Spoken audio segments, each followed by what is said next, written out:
Welcome to episode 704 of the Entertainment 2.0 podcast, brought to you by thedigitalmediazone.com. I'm Josh Pollard.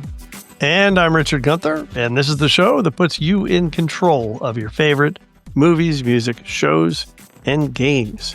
Richard, welcome back. We've got another fun episode in store, although starting with a familiar but not so fun story of another streaming service is raising its prices. Shocker.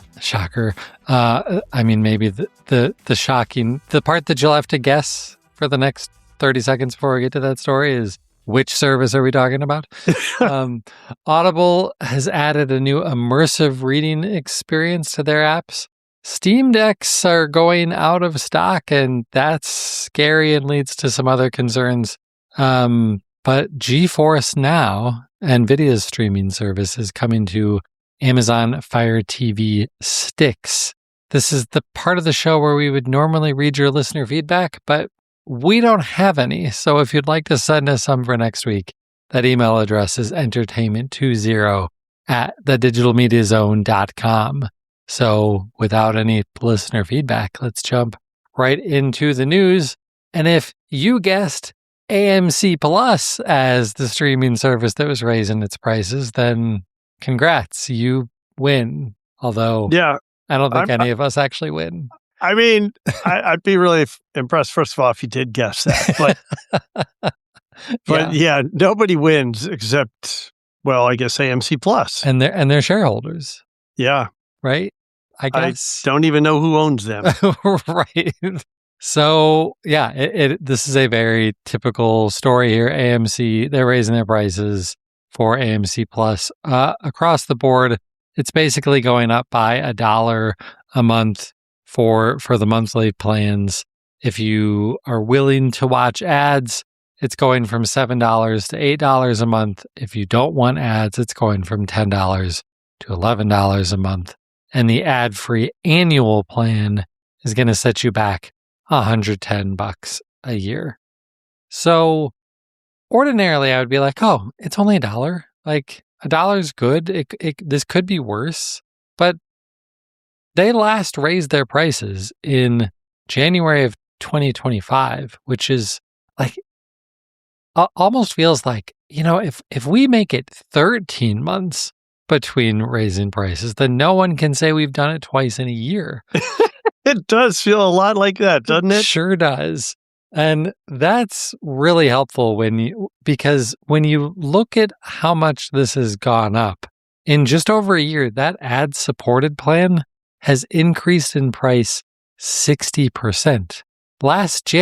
Going into last January, it was $5 a month, and now it's $8 a month. So that doesn't look so great when you look at the total history of this. But yeah, and if I remember correctly, I think we did talk about this, I don't recall, but the bumps last time being so significant almost make this feel worse. Like I know this isn't as much as last time; it's a smaller percentage increase than last time, but you just had a big bump. Right. And 13 months ago is not that long ago. So having a big bump and then a smaller bump, not that far in between, is a little bit harder to stomach. Yeah. Now, maybe what some people are wondering is, wait, what can I even watch on AMC Plus? And that's a fair question, but they do have an interesting catalog for the right audience. So it is where every version and spin-off of The Walking Dead, if you still care about that and any of its shows, you can watch those there. Orphan Black is there, a show that Richard and I have both loved. Halt and Catch Fire is there. That's a little bit of an older show. It is the show that has had me thinking about subscribing to AMC Plus because I would like to go back and actually watch that show. I remember watching just the first season and then I never went back for follow-up seasons, and I've heard really good things about it. So, but that's not even all because they also have content from, not just AMC, but they have Shudder content, which is a bunch of horror stuff. Sundance Now, IFC Films, BBC America. So maybe there's other stuff that Richard cares about. I know he's a big BBC fan, and more. So they're, if you're not already subscribing, then maybe you're not as mad about the cost of this going up. But this might be a nudge to go and check out what they do have, because maybe you're bored with everything on the services that you're currently subscribing to. And, $8 or $11 a month doesn't sound so bad if you cancel something else that you're bored with to go and check out some of the shows that are available on AMC Plus now. Yeah, it's funny. This is one of those services that I really only think of if there's a title that I specifically want to see on that service. And we've had AMC Plus as an add-on at one point in time. I think it was for the Discovery of Witches, which was a very good series. Now available, I think, on Netflix or somewhere that's not AMC Plus.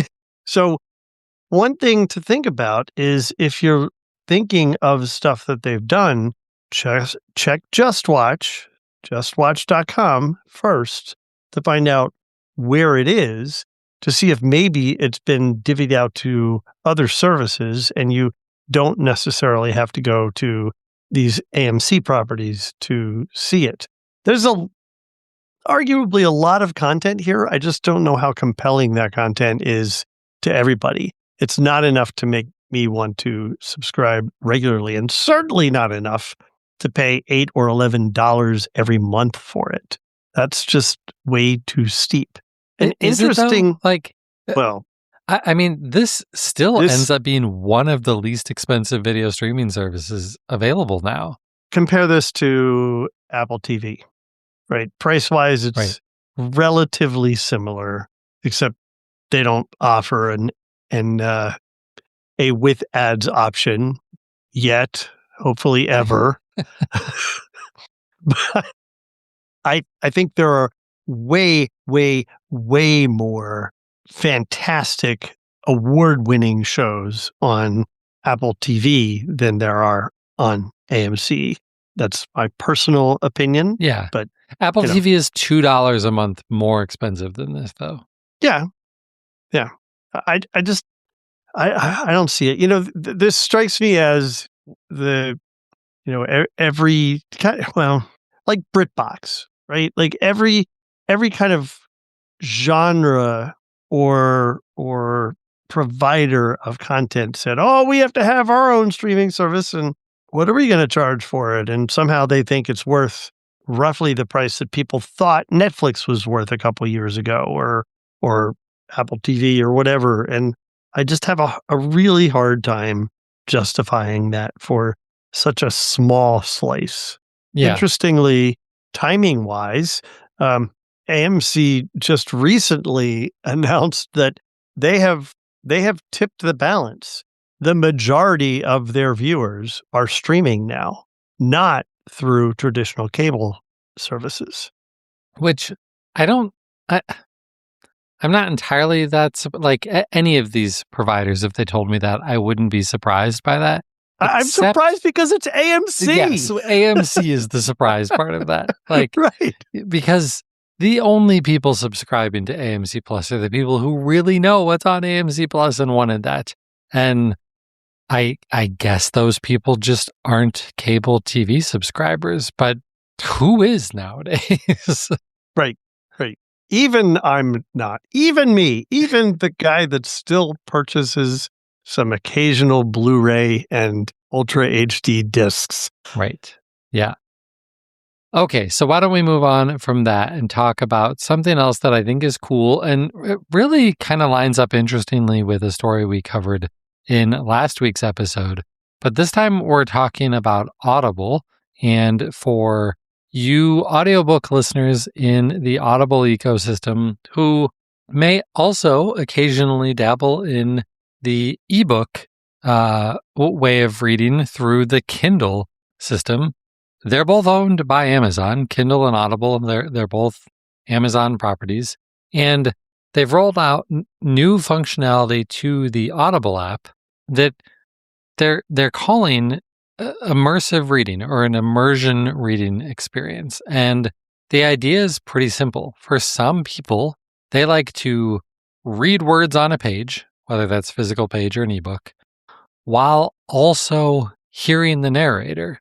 For a lot of people, that can increase their understanding and knowledge retention of what it is that they're reading. And now that feature is going to be available inside of the Audible app. The Audible app and the Kindle apps, like if you have the ebook and the audiobook for a long, long time, they've been able to sync your position so that you could easily switch between the two of them. But this brings the ability to consume both versions at the same time to the Audible app. And I saw this story and I was like, this is really cool. And I ran downstairs and I said, Jen, it's your Amazon account that has all of our audiobooks and ebooks. Can you sign me into Audible so that I can try this out? Here's why. And she's like, the Kindle app has had this forever. And I'm like, are you sure? And she opened it up and she's like, here, I'm reading a book right now that I have both versions of it. And she presses play and sure enough, it's been in the Kindle app for a while. So while I love seeing this feature, it's not exactly brand new technology. It's just new to the Audible app. Interesting. Yeah. Really interesting. Now, I'm assuming that you have to have purchased both versions of the book, right? That is correct. Although Kindle has the listening library functionality where they essentially have a small-ish library of books that if you are what is that service called? But there's like a Kindle subscription service. Yep. Kindle Unlimited or Kindle something Unlimited, like that. yes, that's it. That also includes a library of books that you can just read whenever you want. And sometimes those books are also available as audiobooks that you can listen to for free. So those also work in this scenario. Cool. So, yeah. And yeah, like if you're primarily using Audible and didn't know that this feature was even available over on the Kindle side, well, now you can at least get it in the main app that you've been using. So this is rolling out now to people in the US, UK, Australia, and Germany to follow. So go and check that out and let us know how it works for you. And if you like it better in the Audible app than what you were getting in the Kindle app, if you've even used it over there. All right, so let's switch to some more bad news. Like, I really feel like this is really bad news. So the Steam Deck, it's been around for what feels like forever now. I think this thing came out in 2018. No, it wasn't that long ago. 2020, 2021-ish. Steam Deck really set the gaming world on fire with PC-based gaming handhelds. And while the tech in them is getting pretty old at this point, they are still very, very popular. And they have since been upgraded to give you an option with an OLED screen, which as of really just a couple of months ago became really the only option that you could buy because they announced back in December that they were phasing out the LCD model of the Steam Deck entirely. Well, bad news. If you wanted to buy a Steam Deck OLED and you live in the United States, you can't right now. They are out of stock. They are saying that it is intermittently out of stock, but they are very upfront about the reason why it is out of stock. Right on their store page, it says that this is due to memory and storage shortages. Yep. It goes back to the RAM and storage, SSD shortage issues that we've been talking about for a few months now that are basically entirely due to all of the AI data centers that are being built all over the place. All of the RAM in the world is basically going to those things, and so is a lot of the SSD storage. And so now you can't get a Steam Deck OLED. Now, will you be able to in a month? Maybe, but maybe not. And the situation doesn't seem to be improving at all. So, it seems like every other episode we're talking about how we don't know when they're actually going to launch the Steam machine because of RAM and storage prices. Now, you might not even be able to get a Steam Deck. And okay, maybe you don't care about gaming handhelds and maybe you don't care about Steam powered devices at all, but this is coming for everything. Yep. Yep, it is. We don't tend to get into discussing rumors and all of that, but the rumors are getting bleak related to this RAM situation. I've been saying for 3 months now, if you want a new gaming device, go and buy it now because the prices they're all going to increase. I think the Switch 2 will get an increase even in addition to the other consoles. Now we're hearing rumors that Sony is considering delaying the PlayStation 6. The PlayStation 6 that hasn't even been announced yet, that we were thinking might be a next year thing. Now the rumors are saying, yeah, they're thinking it might be a 2028 or 2029 device. All because of this.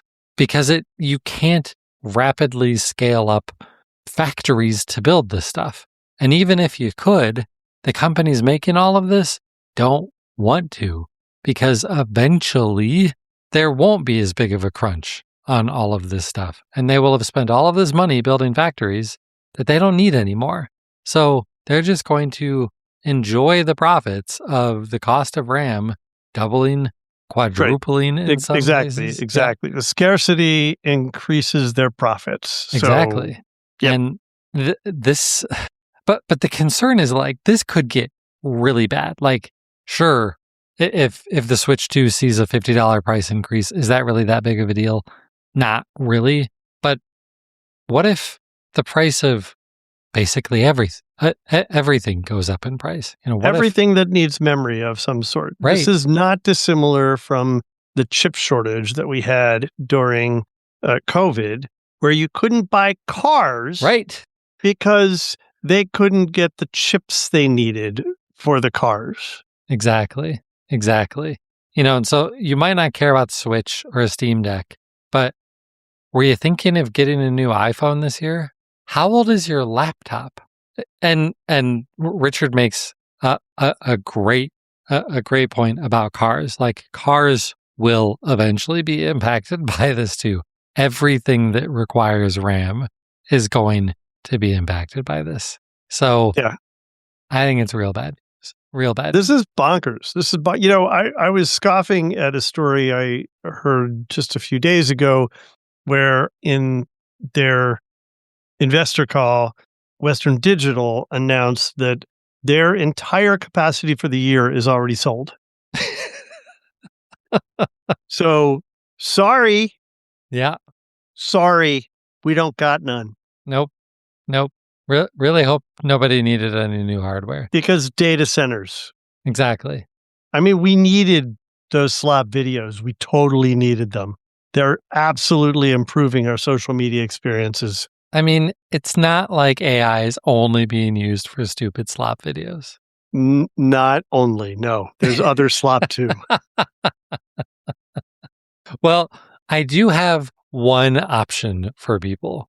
If you can't afford a new gaming PC, well, maybe you don't need one, because streaming of video games from data centers has been getting better and better and more available. And it's even more available now if your primary streaming platform of choice has been the Amazon Fire TV ecosystem. Well, good news, because NVIDIA's GeForce Now cloud gaming service, they have released an official app for Fire TV sticks. So if you have a second-gen Fire TV stick 4K Plus or a Fire TV stick 4K Max running Fire OS 8, 8.1 and newer, or the original Fire TV stick 4K Max running Fire OS 7.7. Yeah, that thing's,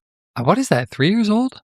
It's several years old. Yeah, that's pretty old, but it was the 4K Max. It was the most expensive one at the time. If you have one of those devices, you can now get the NVIDIA GeForce Now app natively on there. You don't have to mess around with side loading and all of that craziness. No hacking required. Just install the app from the App Store. There are still some limitations because it's a Fire TV stick. This isn't like some super powerful Apple TV that we're talking about here. It's a Fire TV stick that you maybe paid $40 for. So if you're going to use the GeForce Now service on it, well, it tops out at supporting 1080p resolution at 60 frames per second, just using their regular H.264 video. SDR, you're not getting HDR, you're not getting Atmos sound, you're only getting stereo audio. It's not the absolute premium version of GeForce Now, but it's going to get you 1080p gaming without having to go buy a machine that you can't buy because they're all out of stock. So it's an option. And now you're wondering, okay, I hadn't really considered GeForce Now. What's this cost? Well, there actually is a free tier. It's ad supported. It has a library of games that it supports that's about 2,000 games. The limitations are, well, the ads. You can only play for 1 hour at a time. Wait, do ads count in that? I think the ads are like while you're waiting in the queue. Okay. I need to try out this ad-supported model just to see where the ads are. Because, like, an ad can't start playing while you're in the middle of a multiplayer game. It couldn't possibly work that way, right? Let's hope not. That would be really bad. It does top out at 1080p 60, which is what the experience on these Amazon Fire TVs tops out at anyway. But I did mention there's a queue. When you fire this up and say, I want to play this game, you got to wait for a machine to become available. And on the free ad-supported model, that queue is typically more than 2 minutes long. Now, if you're willing to pay a little bit more, or, at all, for $10 a month, the performance tier, they have a much bigger library. It's over 4,000 games supported. You can play for 6 hours at a time, and it can stream at up to 1440p at 60 frames per second. And the queue times are typically less than a minute. So, that's barely waiting at all. But if even that isn't enough, you want all the bells and whistles. For $20 a month, you can connect to their machines that are using the GTX 4080 GPUs, which are going to give you some of the best quality gaming that you're going to get. 8-hour-long sessions, resolutions up to 5K, and frame rates at up to 240 frames per second. And there's typically basically no wait time for accessing those ultimate tier machines.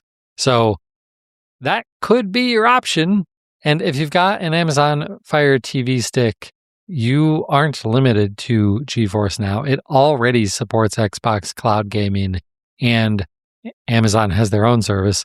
It's called Luna. And one last thing. That still exists? It still exists, and it's pretty good. Yeah. Okay. Yeah, it still exists.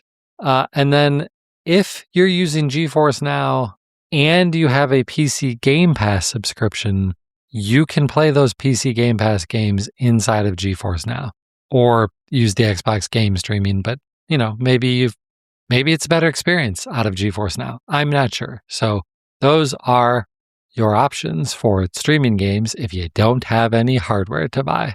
And with that, that's our news. So, Richard, let's get into what's been going on in our entertainment centers. Well, I alluded to my old world habits of purchasing media on physical substrates. And I did that recently, and I haven't in a while. I think it was since Superman that I've purchased a new film that I wanted to have the physical media. But again, I stream stuff to watch it, and I'll occasionally rent stuff, but I will not purchase just digital only. I still want the physical disc if I'm going to purchase something. So 2 films, both of these are very old, have come to my attention again in the last few weeks. One of them is kind of a cult classic with Val Kilmer in it from my college years called Real Genius. This came out literally the same week as Weird Science.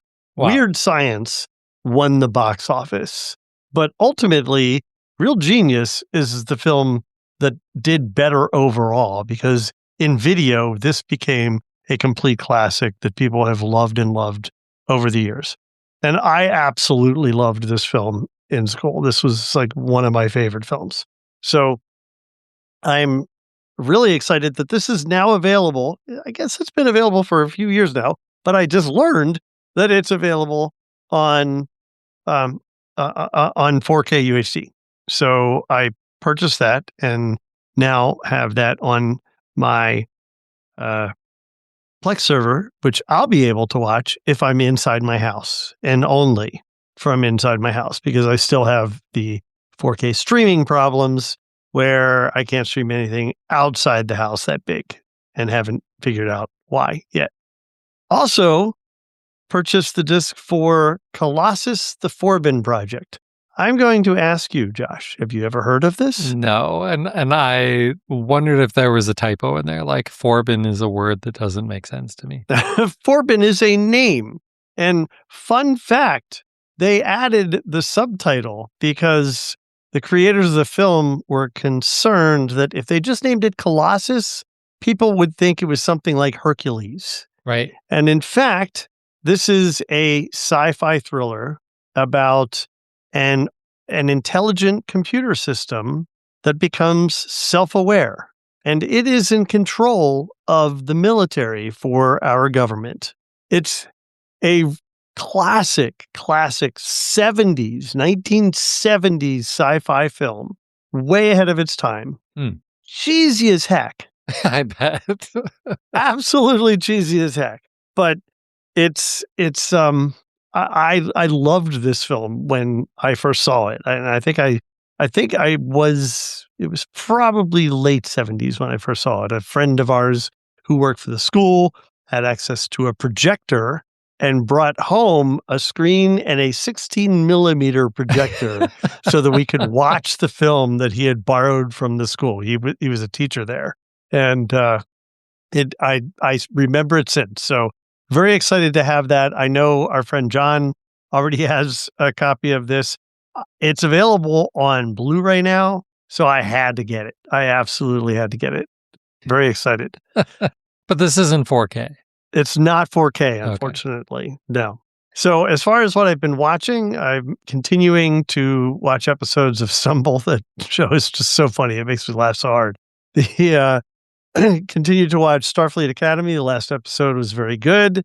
I watched the premiere, and I say premiere because it's really the only one that we know of so far, of the new Muppet Show on Disney Plus. So Disney Plus has again resurrected the Muppet Show. If there are more episodes, and they haven't said if there will be or not, I won't be watching them, Josh. Oh, jeez. And I loved The Muppet Show when it was first out. I thought it was a lot of fun. This felt cheesy. It felt like they used so much green screen and CG, and I did not enjoy this anywhere near as much because it just didn't seem real. It didn't have these are real puppets being operated now in front of me, and everything else that's going on around them is happening there for real at the time while they're filming. And it really bugged me. Also, Sabrina Carpenter was their first guest, which is an interesting choice for what's largely a kids show.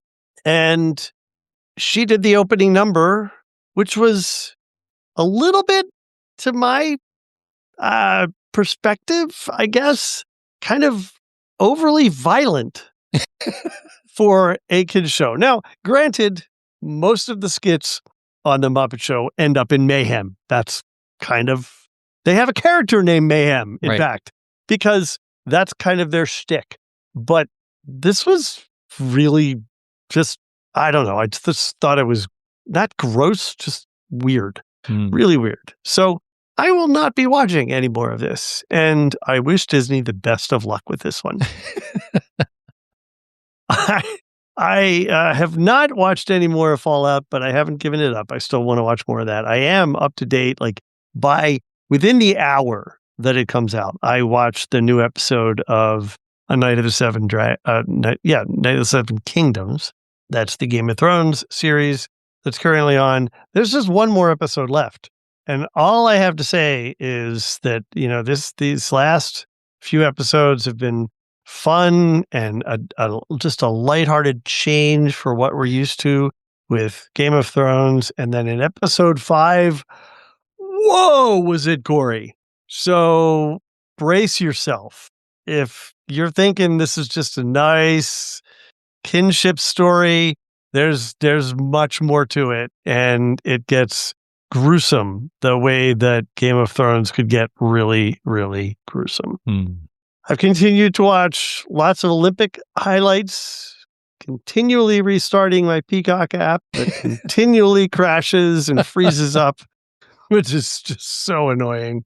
I cannot believe they haven't put out an update for that. We watched 2 movies on Netflix this past week. One called The Thursday Murder Club, which we thoroughly enjoyed, and another, which is well known by now, is the new version of Frankenstein. And we loved both. We thought both of them were great, really enjoyed it, a good investment of our time, and I would recommend both. Thursday Murder Club is a story of a bunch of elders who like to solve cold cases, and they get confronted with an opportunity to solve a real murder. And Frankenstein, of course, is Frankenstein again. Right. But they've managed to make it interesting and add some changes that, frankly, I think are, again, truer to the original story, but develop it in a way that's, I think, a little more interesting than some of the previous movies have. So I do recommend that. Also, at the end of last year, we talked about our favorite podcasts. And one of the comments that I said was that if I had listened to Burn Order from MS Now, this was one of Rachel Maddow's limited series where she looked at historical events that seemed relevant now, I might have named that as my favorite podcast. So far, this absolutely is, and very well may be my favorite podcast for 2026. It's February. There's more time, but this was phenomenal. It tells the story of the Japanese American internment, which is kind of relevant now, Sure and is. and tells it in a way that you could take out the specifics and think that you're listening to the news. Yikes. And it also relates it to very specific people, and very specific people who went through unbelievable heroics to recognize and kind of overturn some of the horrible decisions that had occurred during 1942, 1943, during this time frame. And it's just, if this is something that interests you, I thought it was phenomenal. I absolutely loved it. Nice. And Yeah, is that available everywhere you can get podcasts, or is that only absolutely. some It's just, nope, specific it's ones? absolutely available. The only thing is you have to deal with ads, and, it's a podcast, so I'm used to that now. Right. They're everywhere. Yep. Yeah. Cool. Well, they're not here. They're not on this podcast. Well, no, but, wherever you get your podcasts, as we like to say. Exactly. All right. Well, I guess that makes it my turn. It does. In terms of projects, I've got one that's not really media related, but it's been interesting. So I really like working from my couch occasionally, which works out great when you're working on your work laptop. But as I mentioned last week, I don't have a job right now. So my only real laptop is a really old one. It is an old mid 2014 MacBook Pro, because most of like this podcast and stuff, I do by plugging my Legion Go handheld gaming PC into a monitor and stuff. But I don't want to deal with that on the couch. That's too much effort. So I had been just using this MacBook Pro and it's been fine.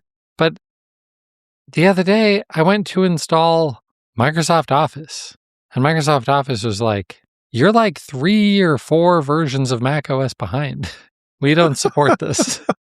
And even I went to install Visual Studio Code, and it was like, nah, this is too old.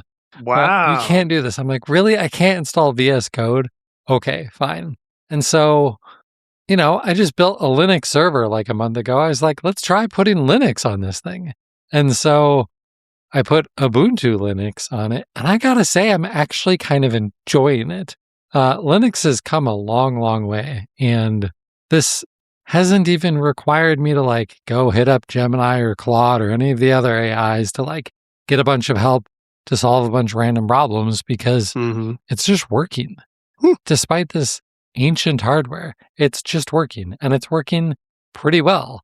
And I mean, I still don't have Microsoft Office because it's Linux, but it's got LibreOffice, and more importantly, I could install VS Code. So I guess all of that to say, if you've never really taken the leap to try Linux, like, I'm not gonna proclaim 2026 as the year of the Linux desktop by any stretch, but it's gotten really good. It's really good now, so you might want to check it out. Yeah, although before you go down the LibreOffice hole, you may want to just log into your Google account. Well, sure. And like, I mean, I had been getting around the lack of having Word on that MacBook by just using OneDrive in a web browser. Like, you can do Word in a web browser too. Right. Yeah. So anyway, that's it for that little project. On the gaming front, really nothing new here, just some NHL and some Helldivers. We didn't watch any movies over the last week. On the TV front, still The Pit. Oh my gosh, The Pit. So great. I think I might have watched an episode of Fallout. Of course, Olympic hockey. It's been really good, really good. Especially if you like, Team USA hockey, men's or women's. What did I hear about Sweden? Did we win that? We did win that. It was That's 1-0. Sweden tied it with like a minute and a half to go, and then the US won it in overtime. Nice. Yeah. So continuing to watch that, although that's almost entirely, I think I watched some bobsled the other night. That's about it, because hockey was over and I just let it keep playing on my iPad. And unlike your TV or whatever you're watching on, my iPad didn't crash. It just kept playing stuff. So yeah. And then we did start a new show. Well, new to us, but kind of a weird one. So this is a show called The Night Manager. And the reason I say it's a little bit weird is because this show first premiered, I think, in 2016. Season 1 was 10 years ago. It was 10 years ago. Yeah. Right. And season 2 just came out. Right. Very, very strange way to put together a show. It stars Tom Hiddleston and Hugh Laurie, so that's Loki and Dr. House. If you're not familiar with character names, and Olivia Colman. I didn't recognize her name. Yeah, she is she is from The Agency. I didn't watch The Agency. Okay. She was in The Crown. She was the queen in one of the iterations of The Crown. So she's been in some pretty big things. She's a big deal. Right. She's a big deal. Okay. Well, then thank you for pointing her out. Okay. So we're starting on season 1, and we fired up, and Jen's like, "Oh, this is 10 years old. Tom Hiddleston looks very young in this show." Oh yeah, he does. He was looking very good in that first season. Yeah. So we are 2 episodes in. We like it, but I don't yet understand why it is so critically acclaimed. Like, it's the Rotten Tomatoes score is in the 80s. It got nominated and won a whole bunch of awards.